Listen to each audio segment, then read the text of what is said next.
अमर गाथे धरणि जाते साध्वी सीते सुचरिते सहन शक्ति पतिय भक्ति लोकमान्य वंदिते मंगलांगी महामाते नारी कुलके मादरी कष्टदेदुरु दुष्टरेदुरु सहिಸಿ ಗೆಲ್ಲುವ ಗುಣಸಿರಿ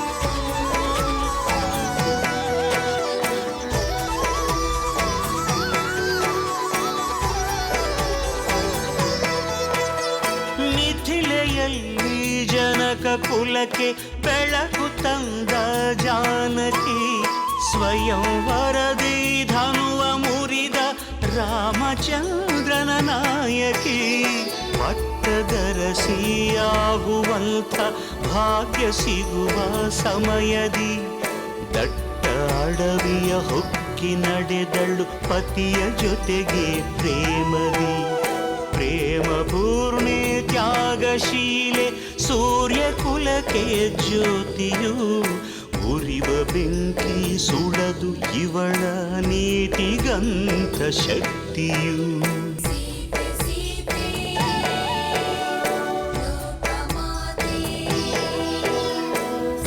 ರಾಮ ಹೃದಯ ನಿವಾಸಿನಿ ಅಕಳಂಕ ಪ್ರೇಮ ಪ್ರಬೋಧಿನಿ ಸೀತೆ ಮಾತೆ.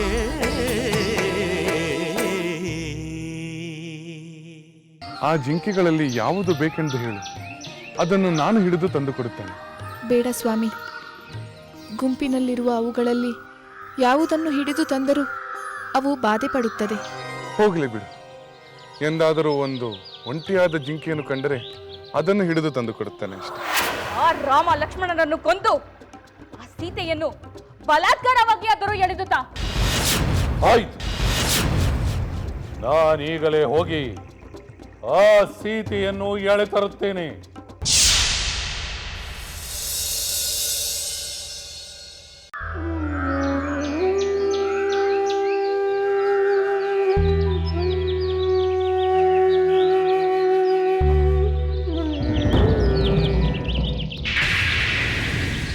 ಮಾರೀಚ, ನಾನು ಮತ್ತೆ ಬಂದಿದ್ದೇನೆ.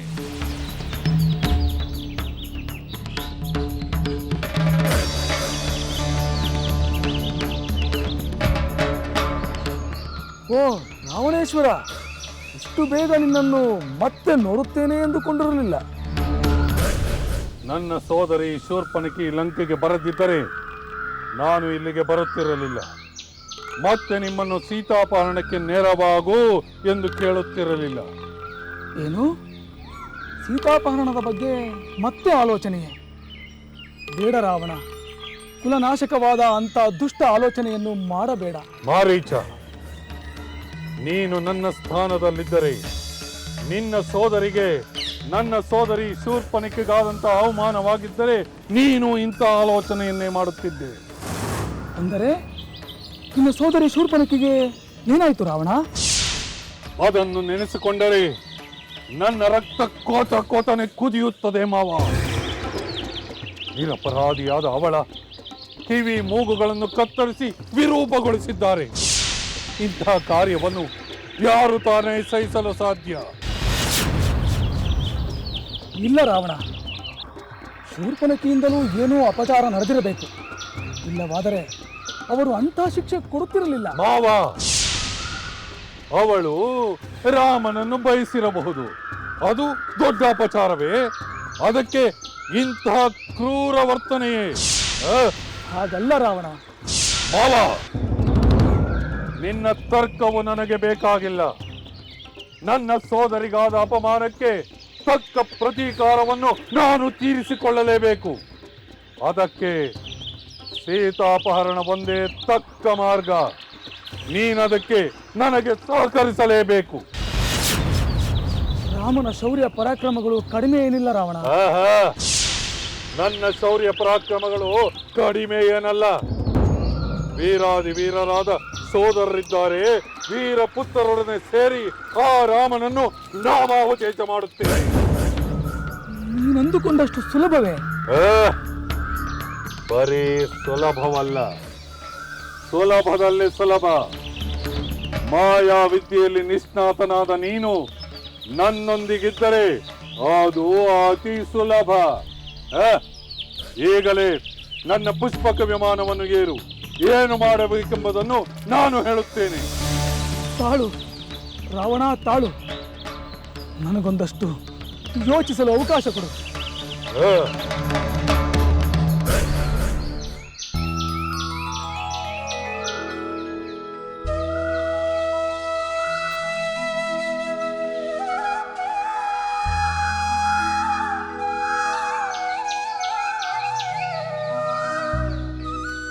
ದೇವಿ, ಇದೇನಿದು ಆಶ್ಚರ್ಯ? ಏಕೆ ಸ್ವಾಮಿ, ಏನಾಯಿತು? ಇಷ್ಟು ವರ್ಷ ಸಂಪೂರ್ಣ ತಪಸ್ವಿನಿ ಅಂತಿದ್ದ ನೀನು ಇಂದು ಬೇರೆ ರೀತಿ ಕಾಣುತ್ತಿರುವೆ. ಬೇರೆ ರೀತಿಯಲ್ಲಿ ಎಂದರೆ? ಈ ಆಭರಣಗಳು ನಿನ್ನ ದೇಹವನ್ನು ಅಲಂಕರಿಸಿ ಆನಂದ ಪಡುತ್ತಿರುವಂತಿದೆ. ಅಯೋಧ್ಯೆಗೆ ಹಿಂದಿರುಗುವ ಸಮಯ ಸನ್ನಿಹಿತವಾಗುತ್ತಿದೆ ಎಂಬ ಸಂತೋಷದಲ್ಲಿ ಅತ್ತಿಗೆ ಆಭರಣಗಳನ್ನು ಧರಿಸಿರಬೇಕು. ಅದು ಒಂದು ರೀತಿ ನಿಜ. ಜೊತೆಯಲ್ಲಿ ಅನಸೂಯ ದೇವಿಯವರು ಆಶೀರ್ವದಿಸಿಕೊಟ್ಟ ಆಭರಣಗಳಲ್ಲಿ ಕೆಲವನ್ನಾದರೂ ಈ ದಿನ ಧರಿಸಬೇಕೆನ್ನಿಸಿತು. ಏಕೆ ಸ್ವಾಮಿ, ಧರಿಸಬಾರದಿದ್ದೆ? ಇಲ್ಲ ದೇವಿ, ನಿನ್ನ ಮನಸ್ಸಿಗೆ ಸಂತೋಷ ಕೊಡುವ ಯಾವ ಕಾರ್ಯವನ್ನು ನೀನು ಮಾಡಿದರೂ ನನಗೆ ಬೇಸರವಾಗುವುದಿಲ್ಲ. ಅತ್ರಿ ಮಹರ್ಷಿಗಳು ಮತ್ತು ಅನಸೂಯ ದೇವಿಯವರ ಶುಭಾಶೀರ್ವಾದದಿಂದ ಇನ್ನುಳಿದ ಅವಧಿಯನ್ನು ಸುಖಕರವಾಗಿ ಕಳೆಯಬಹುದು ಸಹೋದರ.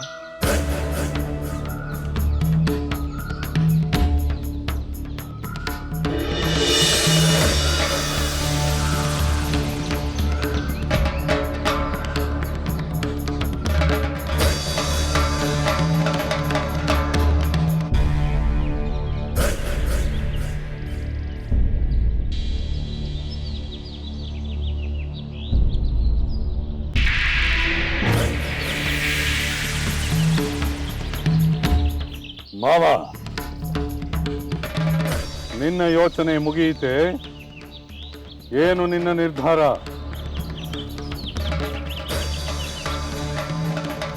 ಹೇಳುತ್ತೇನೆ ರಾವಣ, ಖಂಡಿತ ಹೇಳುತ್ತೇನೆ. ಲೋಕದಲ್ಲಿ ಪ್ರಿಯವಾದ ಮಾತುಗಳನ್ನು ಆಡತಕ್ಕವರು ಸುಲಭವಾಗಿ ಸಿಗುತ್ತಾರೆ. ಆದರೆ ಅಪ್ರಿಯವಾದರೂ ಶ್ರೇಯಸ್ಕರವಾದ ಮಾತುಗಳನ್ನು ಆಡತಕ್ಕವರೂ ಇಲ್ಲ, ಕೇಳತಕ್ಕವರೂ ಇಲ್ಲ. ಅಂದರೆ ಏನು ನಿನ್ನ ಮಾತಿನ ಅರ್ಥ? ನೀನು ನನಗೆ ಅಪ್ರಿಯವಾದುದನ್ನೇ ಹೇಳುತ್ತೀಯೋ? ಅಪ್ರಿಯವಾದರೂ ಹಿತಕರವಾದ ಮಾತನ್ನೇ ಹೇಳಬೇಕೆಂದಿದ್ದೇನೆ ರಾವಣ. ಚಪಲ ಚಿತ್ತನಾದ ನಿನಗೆ ರಾಮನ ನಿಜವಾದ ಶಕ್ತಿಯ ಅರಿವಿಲ್ಲ. ಏನು ಹಾಗಂದರೆ? ಹೌದು ರಾವಣ, 1 ವರ್ಷ. ಹೌದು, ಇನ್ನು ಒಂದೇ ವರ್ಷದಲ್ಲಿ ನಾವು ನಮ್ಮ ವನವಾಸವನ್ನು ಮುಗಿಸಿಕೊಂಡು ಅಯೋಧ್ಯೆಗೆ ಹಿಂದಿರುಗುತ್ತೇವೆ. ನಮಗಾಗಿ ನಿರೀಕ್ಷೆ ಮಾಡುತ್ತಿರುವ ನಮ್ಮ ತಾಯಿಯಂದರು, ನಮ್ಮ ಸೋದರರಾದ ಭರತ ಶತ್ರುಘ್ನರು, ಸೀತೆಯ ಸೋದರಿಯರೊಂದಿಗೆ ನಾವು ಮೊದಲಿನಂತೆ ಸಂತೋಷದಿಂದ ಬಾಳಬಹುದು.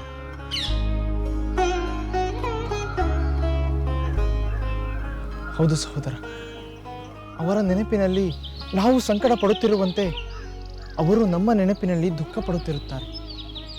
ನಾವು ಹಿಂದಿರುಗುವುದರಿಂದ ಅವರ ದುಃಖವೂ ನಿವಾರಣೆಯಾಗುತ್ತದೆ.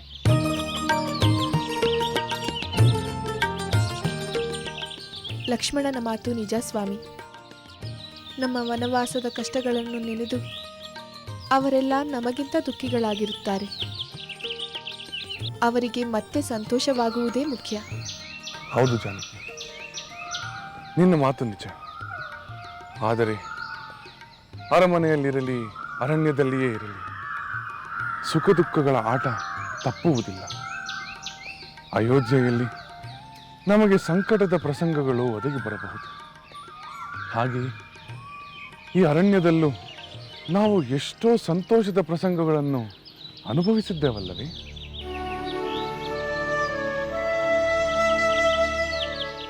ಅದಂತೂ ಸತ್ಯವಾದ ಮಾತು.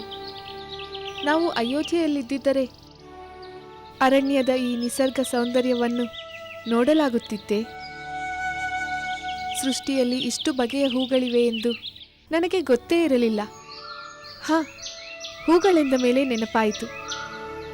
ಒಂದಿಷ್ಟು ಹೂಗಳನ್ನು ಬಿಡಿಸಿ ತಂದು ಹೂಮಾಲೆಯನ್ನು ಕಟ್ಟುತ್ತೇನೆ ಸ್ವಾಮಿ. ಹಾಗೆಯೇ ಆಗಲಿ.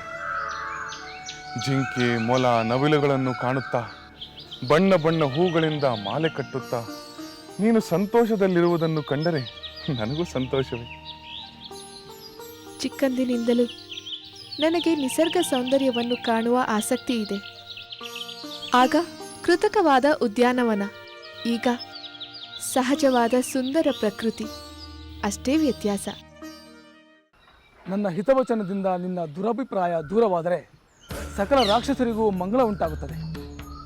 ರಾಮನ ಕೋಪದಿಂದ ಈ ಲೋಕದಲ್ಲಿ ರಾಕ್ಷಸ ಕುಲವೇ ಇಲ್ಲದಂತಾಗಬಹುದು. ಏನೀ ವ್ಯರ್ಥಾಲಾಪ?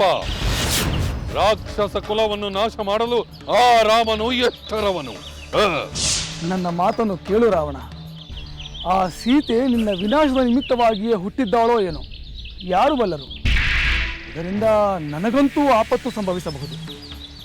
ನಿನ್ನ ಲಂಕಾಪಟ್ಟಣ, ಇಡೀ ರಾಕ್ಷಸ ಕುಲವೇ ನಾಶವಾಗಬಹುದು.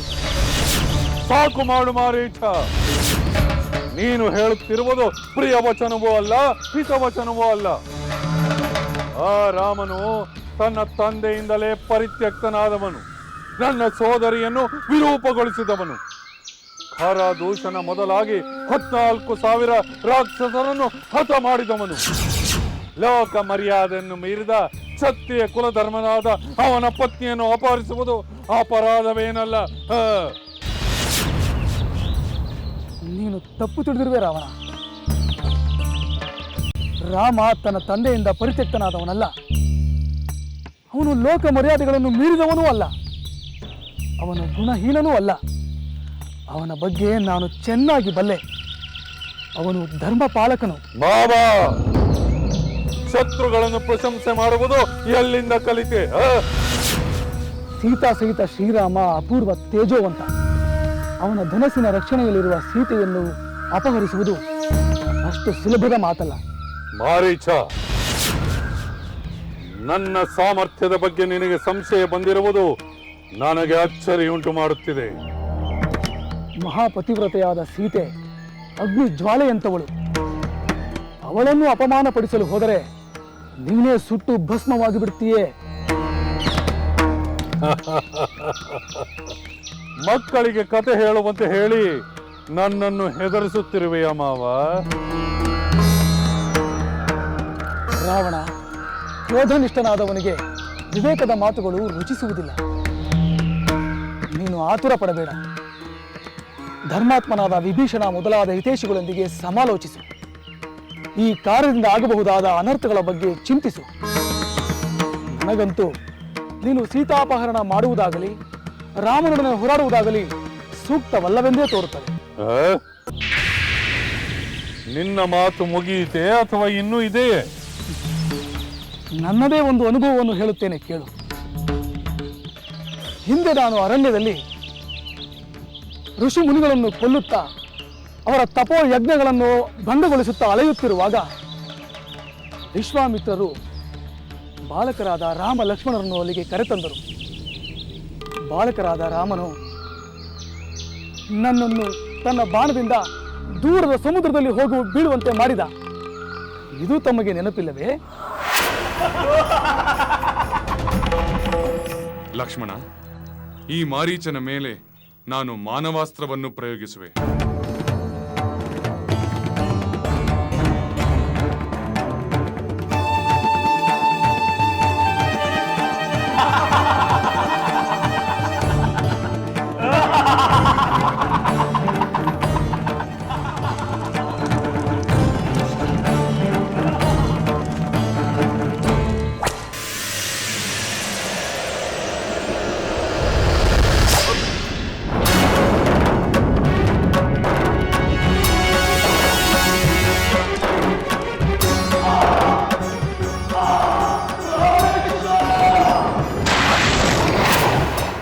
ಇದನ್ನು ಅವತ್ತೇ ಹೇಳಿದೆಯಲ್ಲ.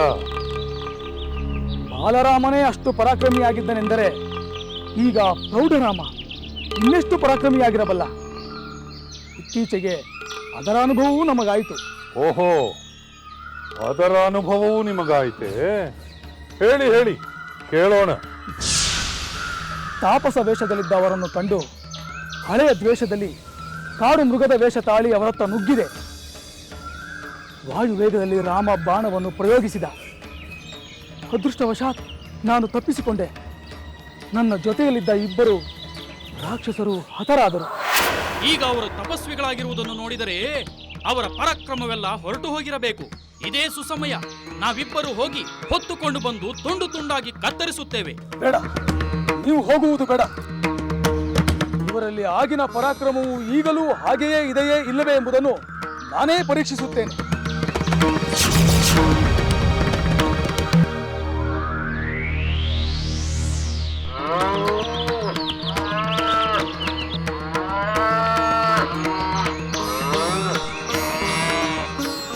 ಸ್ವಾಮಿ, ಅದು ನೋಡಿ, ಆ ಕಾಡು ಕೋಣ ನಮ್ಮ ಕಡೆಗೆ ನುಗ್ಗಿ ಬರುತ್ತಿದೆ.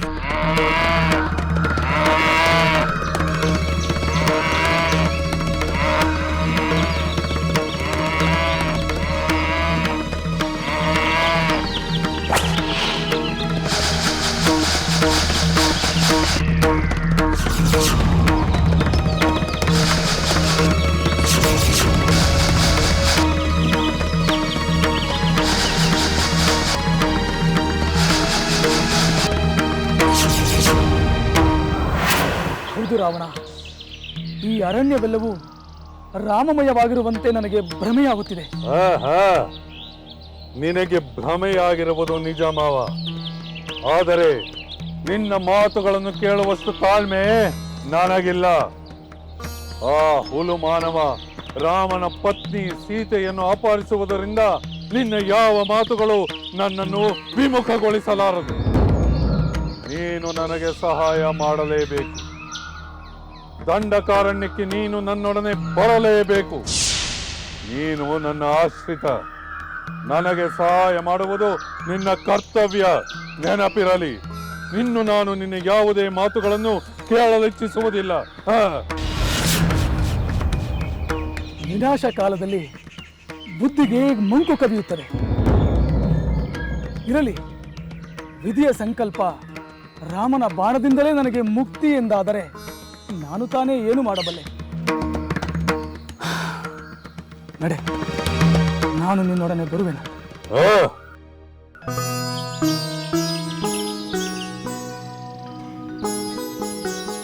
ಸಹಜ ಸುಂದರವಾದ ಇದೇ ಅರಣ್ಯದಲ್ಲಿ ದುಷ್ಟ ರಾಕ್ಷಸರ ಆಪತ್ತೂ ಇದೆ ಅಲ್ಲವೇ ಅತ್ತಿಗೆ? ಹೌದು ಲಕ್ಷ್ಮಣ, ಇಂಥ ಸುಂದರವಾದ ನಿಸರ್ಗದಲ್ಲಿ ಅಂಥ ರಾಕ್ಷಸರ ಕ್ರೂರ ಕೃತ್ಯ, ಎಂತಹ ವಿಪರ್ಯಾಸ. ಜಾನಕಿ, ಲೋಕದ ಬದುಕಿನಲ್ಲಿ ಸುಖ ದುಃಖ, ಒಳ್ಳೆಯದು ಕೆಟ್ಟದು ಜೊತೆ ಜೊತೆಯಲ್ಲಿ ಇರುತ್ತವೆ. ಅದು ಸೃಷ್ಟಿ ನಿಯಮ. ಆಗಲಿ, ನೀನು ಹೋಗಿ ಬಾ. ಆದರೆ ವನದಲ್ಲಿ ನೀನು ಸಂಚರಿಸುವಾಗ ದುಷ್ಟ ಮೃಗಗಳ ಬಗ್ಗೆ, ರಾಕ್ಷಸರ ಬಗ್ಗೆ ಸ್ವಲ್ಪ ಎಚ್ಚರದಿಂದಿರು. ಪರ್ಣಕುಟೀರದಿಂದ ದೂರ ಹೋಗುವ ಧೈರ್ಯ ನನಗೆಲ್ಲಿ ಬರುತ್ತದೆ? ಹತ್ತಿರದಲ್ಲೇ ಹೂ ಬಿಡಿಸುತ್ತೇನೆ. ದೇವಿ, ನೀನು ಈ ದಿನ ಹೂ ಬಿಡಿಸಿ ತಂದು ಮಾಲೆ ಕಟ್ಟಬೇಡ. ಮುದ್ದಾದ ಒಂದು ದಂಡೆ ಕಟ್ಟು. ಅದನ್ನು ನಾನೇ ನನ್ನ ಕೈಯಾರೆ ನಿನಗೆ ಮುಡಿಸುತ್ತೇನೆ. ಹಾಗೇ ಆಗಲಿ ಸ್ವಾಮಿ.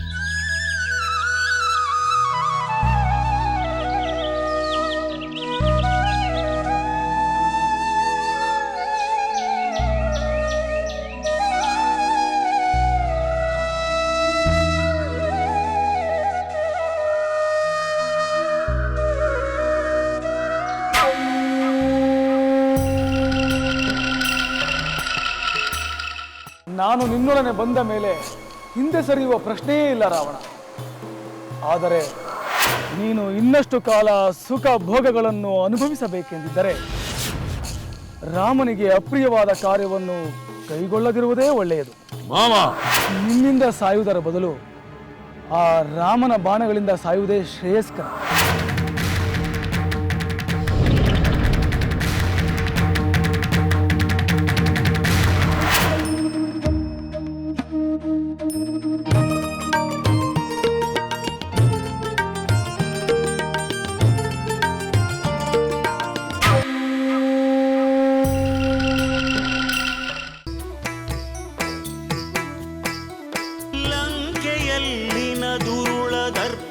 ಸೀತೆ ಸಹನೆಗೆ ಸೋತಿತು. ಅಂಕೆ ಇರದ ಅಸುರ ಕುಲವು ರಾಮ ಬಾಣಕ್ಕೆ ಅಡಗಿತು. ದೂರವಿರಲಿ ಸನಿಹವಿರಲಿ ರಾಮ ಹೃದಯ ನಿವಾಸಿನಿ.